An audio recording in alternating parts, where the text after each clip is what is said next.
ಸಂಮಿಶ್ರಣ ಇಲ್ಲಿ ಕೇಳಿ. Daily use ಮಾಡುವಂಥ ಫೋನು ಹ್ಯಾಂಗ್ ಆಗೋದಕ್ಕೆ ಸ್ಟಾರ್ಟ್ ಆದಾಗ ನಮಗೆ ನೋಟಿಫಿಕೇಶನ್ ಬರೋದಕ್ಕೆ ಸ್ಟಾರ್ಟ್ ಆಗುತ್ತೆ ಸ್ಟೋರೇಜ್ ಫುಲ್ ಆಗಿದೆ ಅಂತ. ಸೊ ನಾವು ಫಸ್ಟಿಗೆ ಏನು ಮಾಡ್ತೀವಿ, ಸ್ಟೋರೇಜ್ಗಳನ್ನು ಫ್ರೀ ಮಾಡುವ ಅಂತ ಹೇಳಿಬಿಟ್ಟು ಅನ್ವಾಂಟೆಡ್ ಫೈಲ್ಸ್ಗಳೆಲ್ಲವನ್ನು ಕೂಡ ಡಿಲೀಟ್ ಮಾಡಿ ಫೋನ್ನ ರೀಸ್ಟಾರ್ಟ್ ಮಾಡ್ತೀವಿ. ಸೊ ಫೋನ್ ನಮಗೆ ಯೂಸ್ ಆಗೋದಕ್ಕೆ ಹೆಲ್ಪ್ ಮಾಡುತ್ತೆ. ಸೊ ಲೈಫಲ್ಲಿ ಕೂಡ ಹಾಗೆ 2025 ಎಂಡ್ ಆಗ್ತಿದೆ. ಈಗಾಗಲೇ ನಮಗೆ ಲೈಫ್ ತುಂಬ ನೋಟಿಫಿಕೇಶನ್ಗಳನ್ನು ಕೊಟ್ಟಾಗಿದೆ.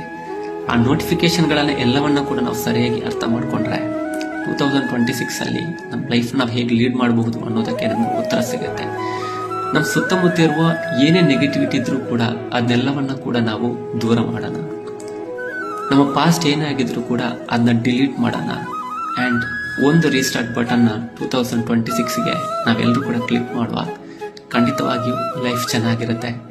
ನಿಮ್ಮ ಲೈಫ್ನ ನೋಟಿಫಿಕೇಶನ್ ಇಲ್ಲಿ ತನಕ ಏನು ಬಂದಿದೆ ಅನ್ನೋದನ್ನು ಸರಿಯಾಗಿ ತಿಳ್ಕೊಳ್ಳಿ. ಖಂಡಿತ ಏನನ್ನ ಡಿಲೀಟ್ ಮಾಡಬೇಕು, ಯಾರನ್ನ ಡಿಲೀಟ್ ಮಾಡಬೇಕು, ಹೇಗೆ ರೀಸ್ಟಾರ್ಟ್ ಮಾಡಬೇಕು ಅನ್ನೋದು ಖಂಡಿತ ಗೊತ್ತಾಗುತ್ತೆ. ನಿಜ ಅನಿಸಿದ್ರೆ ಕಮೆಂಟ್ ಮಾಡಿ.